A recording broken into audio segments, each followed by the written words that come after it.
What's going on, Canes fans? Welcome to the first Walking and Venting for the 2024 season. That's right, episode number 1. If you're new here, this is a series that I've been doing for years. It's exactly what it sounds like it is. It's me walking along the edge of my property every Sunday and openly talking about the Miami Hurricanes. We bring up touchy subjects, sometimes things that are considered controversial, and I always encourage people to speak their mind down in the comment section, and we just are open, honest, and real about it. Now, there's not going to be a whole lot of venting necessarily in this episode, which is a great thing. We're feeling good. We just beat the Gators in the swamp by 24, 41-17. Took care of business. So we're all, kind of united right now. There's no arguing amongst the fans or anything. We feel pretty good being undefeated and 1-0 in 2024. So with that being said, I want to discuss something that I know everyone is thinking about. Don't pretend like you're not. This has already crossed your mind. Heck, it probably crossed your mind in the second or third quarter of that Florida game. Do the Miami Hurricanes actually have something special this season? Now, I know that's a super loaded question. There's a lot of different ways we could slice and dice this thing. There are many different variables, and it's early. It's been one game. Can you truly come out and say yes or no to that question after just one game? We're going to talk about it here for a few minutes, but I do want to let you know that I'm not overreacting. Me personally. It's okay if you want to overreact or act in any certain way. I myself, I know how to pump the brakes. I'm very objective typically. I temper my expectations. My expectations are high, but, I don't like to set myself up to be disappointed. But we're fans. So, we can do whatever we want to do, right? We like this team. We love this team. And we want to believe. We want them to win. We want them to be good. Miami. Oh, boy. Where do we start? I do believe that Miami very well could and should have something special this season. I do, and there are many factors. Cam Ward, year 3 for Mario Cristobal, which means we're starting to see the culture, change. The stars align with the schedule. You got Virginia Tech over here losing to Vandy in game 1. Again, let's not overreact, but that's not a good look for them. Florida State has doo-doo DJ. Take Cam Ward over him all day, and I will say that after just one game, after just seeing one. Georgia Tech, they push them around, but it's revenge tour, Wake Forest hadn't beat Miami since 1944. That's probably not changing anytime soon. I'm not going to dive into the whole schedule. Some cupcakes coming up, FAMU, Ball State, USF. The point being this. If there was a year for Miami to try to make a run, now what do you mean by run, Coop? I mean double-digit wins and an ACC championship game appearance, because that would, in my opinion, be special. Miami won double-digit wins in 2003 and then didn't again until 2017. That is 14 years. And now it's been 6 more years. So yes, a double-digit win season and an ACC championship game appearance in a divisionless ACC would be a special season. And hopefully it goes further than that, but I'm just saying. There's bugs and all kinds of stuff out here. Welcome to Tennessee, out here in the backwoods. So that is kind of what I personally consider a special season. And Miami doing that would be something special this year. And I do think the team, just speaking about the players, the offense, the defense, could be something very special. Starting here with Cam Ward. This is a guy that, there were some doubts from some people because, there were some people believing maybe they're overhyping him. Number 1 ranked transfer portal quarterback, but, ball security and how's he actually going to look at Miami? I think he looked great, man. You come out and you play in a place that is considered very tough to play. It's not easy to play in the swamp, and he got tested early. He didn't have the luxury of playing the cupcakes first, getting it all together, making sure everything's in sync. He had to be ready to go game one. And what are the stats here? 26 of 35 for 385 yards, 3 touchdowns, and just 1 pick. I think that's a pretty solid performance, right? And what I love about Cam Ward is a couple of things. We're going to kind of just dive into each reason why I think that the Canes could be special this year. I love that he's able to make those more unconventional throws. It's almost like when you're watching Cam Ward play, I feel like I'm watching a backyard football game. Does that make sense? Like almost even, look, this is not a comparison, but like almost Patrick Mahomes-ish, if that makes sense. I mean, like he's making the sidearm throws. He's extending plays. You never know, is he going to run? Is he going to throw? And I love that, man. I love that. I love it when guys are able to, play a little bit different. It's hard to game plan for that, right? I love that. Also, he's vocal. He was talking trash to the Florida defense during the game and then backing it up, right? He's talking trash on that one run play, hands it off to Fletcher. Fletcher, over here body surfing on the Florida Gators D-line, and we score. I love that he's very vocal. I've been screaming, yelling, begging for a vocal quarterback here at the University of Miami. Can you win without a vocal quarterback? Absolutely. People tear me up. They did it last year and the year before that when I said I wish Tyler Van Dyke was more vocal. And people said, Coop, that doesn't matter. I just need a good football player back there. I need a game manager. It doesn't matter. But I love how vocal he is and the accountability. Because after the game, man, he said, hey, I did get sacked. And you know what he said? He said, that's on me. That's not on my O-line. My O-line protected me well all game. They played hard. That's on me. I have to be better. Not pointing fingers. He said, that's on me. And I love that because that's the type of quarterback that the guys are going to want to fight for, that they're going to want to play for all season. So Cam Ward, number one. I'm not going to say Cam Ward is him. It's one game. And I will say that I think the Florida Gators are a mid-football team. They are mediocre at best. But it doesn't change the fact that it is still considered a very tough place to play. And that place went crazy when Montrell Johnson scored that touchdown, So that's still huge. Let's not downplay that first win there against an SEC opponent in their house. It's huge. So Cam Ward, man, is going to be a star here at Miami. I truly do believe that. It's not perfect, but I think that he's a hard worker. Throws the interception, goes right to the sideline, wants to, review the film and see what he did wrong so he can do better. Absolutely love it. Year 3 for Mario Cristobal. This is where we should be seeing, the culture changing. Got his players in here. There's really no excuses that you can make for any of that now that he's in year 3. I wish it was year 3 with Dawson and Guidry, but it is what it is. It's at least, year 2. And I do believe we're seeing that. The way that the players carry themselves, the way that they speak in the interviews, the way you see them act on the field. Look how disciplined we were, guys. 2 penalties. That's huge. And you see a lot of player recruiting after the game. And that means these players are bought in, man. They're saying, come to Miami. Come ball with us. Come be part of something special. So, Mario Cristobal wants this more than anybody, man. He wants it more than anybody watching this video. I can promise you that. And we got to be hard on him, man. We're fans. We want the team to win. So, of course, we call him out when there's some BS nonsense going on. But he brought in new coordinators. He hired a time management coach. Like, he's done what needs to be done, hopefully, to make this team special. So, year 3, at the end of the Florida game, it's real funny story. I don't know if you guys saw the clip.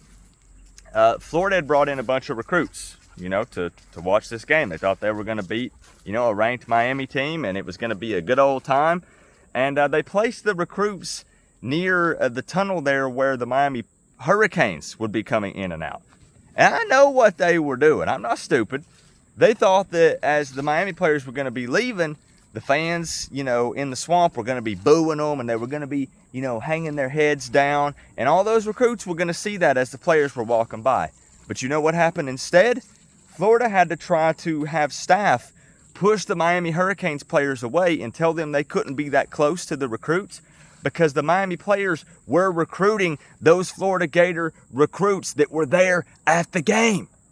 They were literally walking up to them, high-fiving them and saying, "Yo, come play for Miami. Yo, don't play for Florida. Don't go there.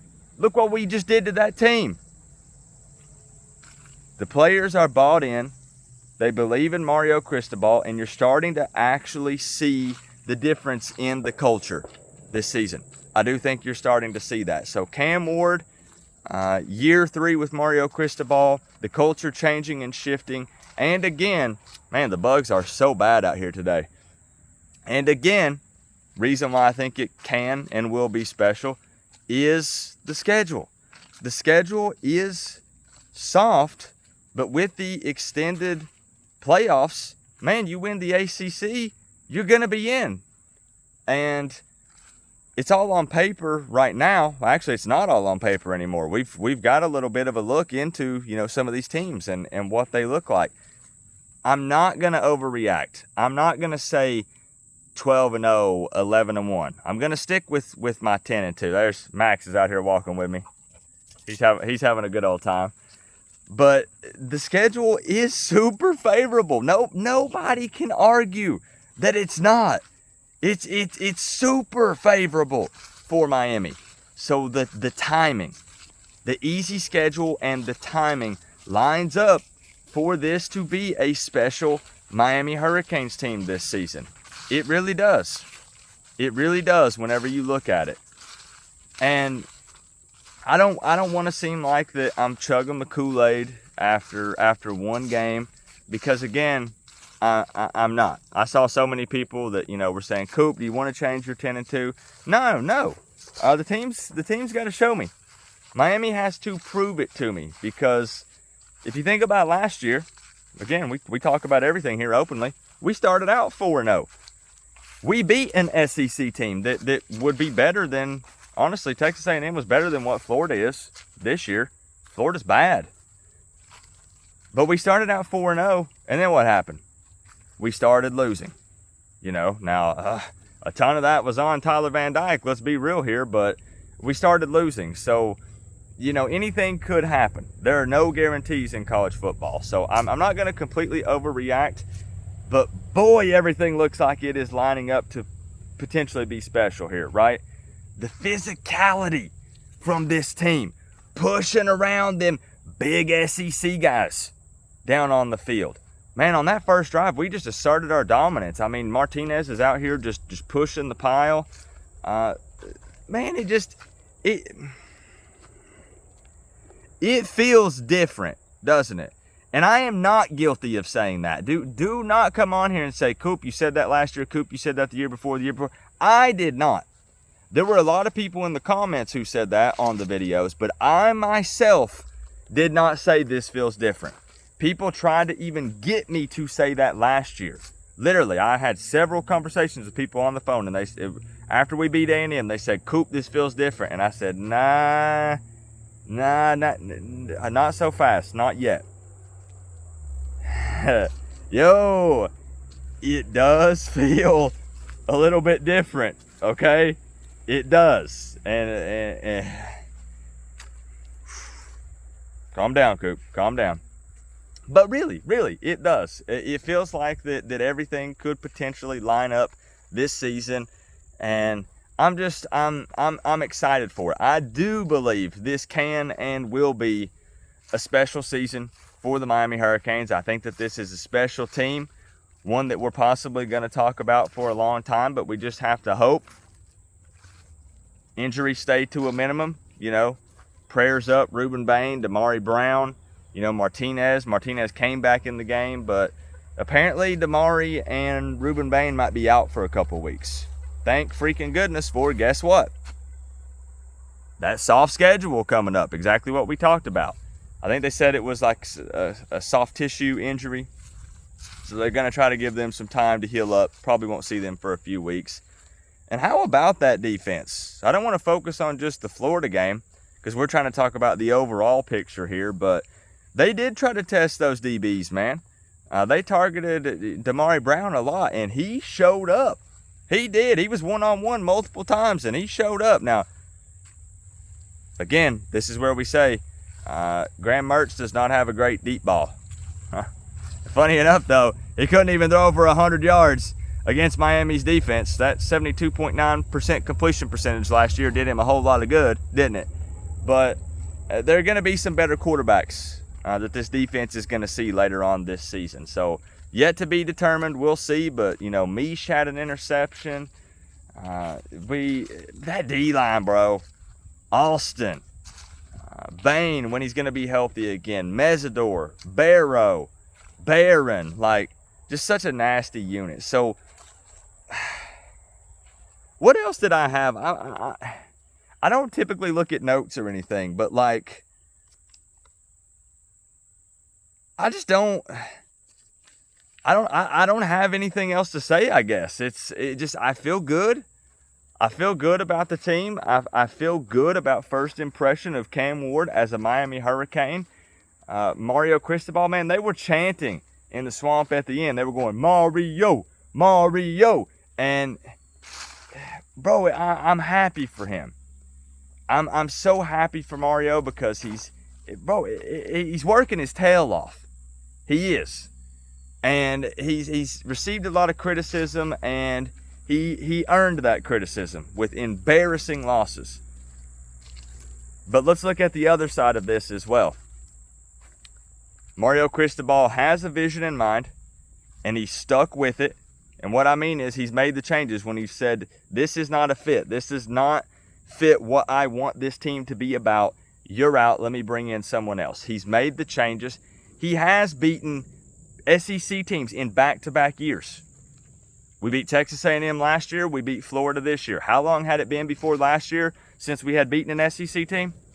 He beat Clemson last year with a freshman quarterback. How long had it been since we had beaten Clemson? Right?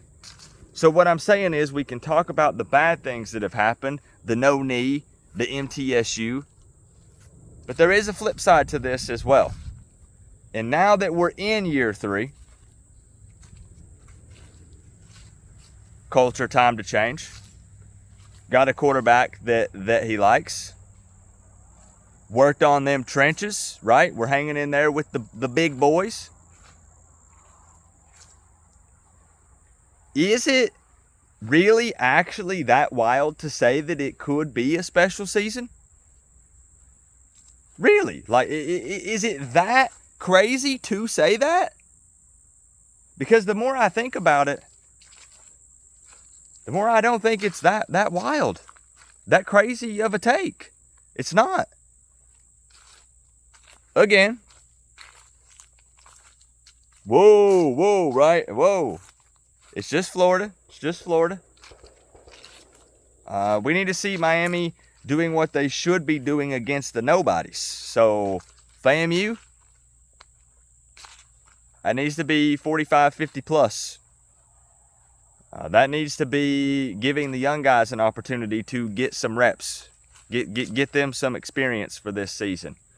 Ball State, no problem. USF, potential upset alert. We're going to show them an upset, all right. They're going to be very upset at the end of the game.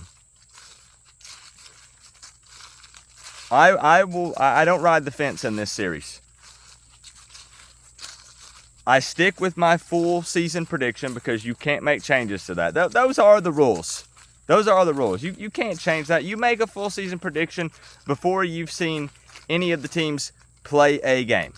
So, no, I'm not going to change the 10-2 prediction. But I am going to say that I do think this is a very special team. They gel. They mesh. The chemistry is there.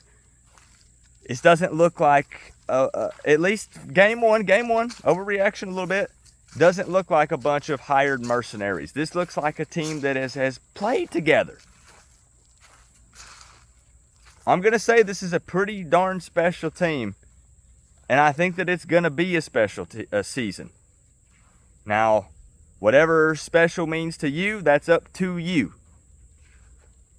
But we'll see, man. I think that double-digit wins is in the cards. I think that conference championship appearance, at least, is in the cards. And I'll just be honest. If they don't, at this point, with game one overreaction, but if they don't, then there is a much bigger problem here. AKA coordinators, AKA Mario Cristobal. But, you know, us fans, we got to remember that Mario has always been open and honest about this taking some time. But we are impatient, myself included. We want to win. It's been a long time. But he's always been open and honest about it. And I have to give him that. Let's see if we can get a little outro here. Let me know your thoughts, though. Don't shy away. Is Coop overreacting?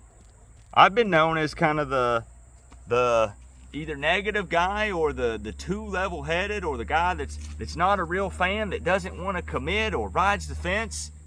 So what do you think? What do you think? Am I overreacting a bit this time? Remember though, guys, we're all one big happy college football family, but at the end of the day, I gotta say, it's always better when you get to rep the U. Coach Coop, peace out. I'll see y'all on the next one.